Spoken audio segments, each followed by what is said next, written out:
Hello everyone and welcome to the channel. In this video guys, I'm going to guide you, and this guide is all about for BitLocker, its features, its benefit and drawback. So BitLocker is basically helps your drive to encrypt, and it helps you to, if your data is and your system is lost and someone has got it, so they are not able to get the data from your SSD or hard drive even if they have the physical reachability of that product. If your system is lost, no one can recover the data from it. So that is the benefit of the BitLocker encryption. By default it is not enabled on your system, but if you have set up your Windows 11 24h2 with the Microsoft accounts, so BitLocker will be enabled by default on your Windows.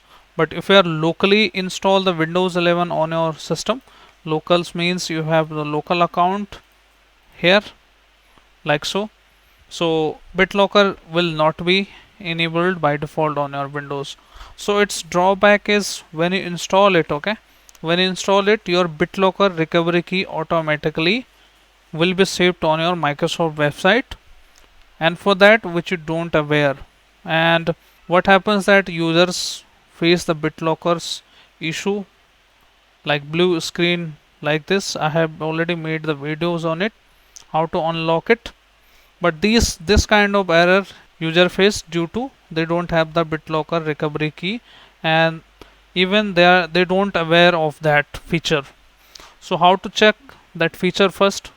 So open the CMD or the PowerShell, run it as admin PowerShell, and you just need to copy this command. Copy this command and you need to paste it here just like this. And you can see the option TPM 1.2 or TPM 2.0 should be available on your Windows, but you can see here your status as well. Lock state unknown. Okay, so in that case automatic BitLocker is disabled on your Windows. Apart from that, you can also check here SSD drive simply. It's a very straightforward. Just right click on it, and if you are getting to turn it off, that means that BitLocker is enabled on your Windows. If you are getting this option as a turn on, that means that the BitLocker is not enabled on your Windows, like this. So most of the BitLocker will be installed on your Microsoft personal account or the work or school account. For that, Microsoft has already given the document, and even I have made the video on it. So there are two links. First is Microsoft personal account, second one is work or school account. So on these two links, your BitLocker encryption key will be saved here. Let me show the Microsoft account.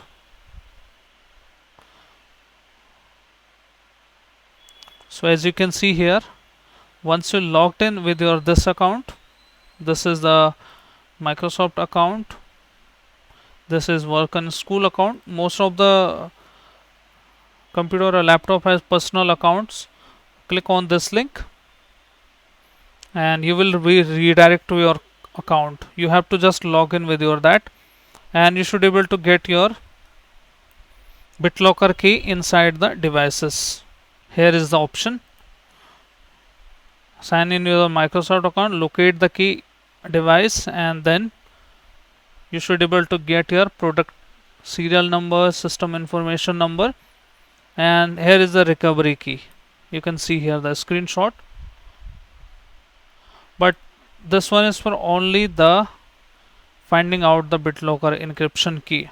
So the question is, you should enable the BitLocker encryption key or not? So the answer is that you should enable the BitLocker encryption key on your Windows, but you should be aware of the where you have stored it. And if you don't have any personal data on important data on your computer, so there is no option or there is no benefit of enabling it automatically. But if you have important data on your Windows, so you should enable your BitLocker enabled on your computer or device, so that if your device or computer is stolen or you have misplaced it, so no one can recover data from your sensitive data from it. Only with the help of these BitLocker keys your data will get recovered. So hardware requirement you can see here, TPM 1.2 or new 2.0 UEFI system. Windows 11 has already this kind of hardware requirement. But if accidentally you have enabled it and you don't want to keep it on your system, so just simply you need to click on your drive, then click on turn off BitLocker. Also go with another drive, turn off the BitLocker. So for example, like this, you need to turn it off from here as well. So that is all about for BitLocker enable or disable and its features and disadvantages of the BitLocker encryption. So I hope guys this video helps you. If yes, then hit like, subscribe and share. Thank you. Thanks for watching.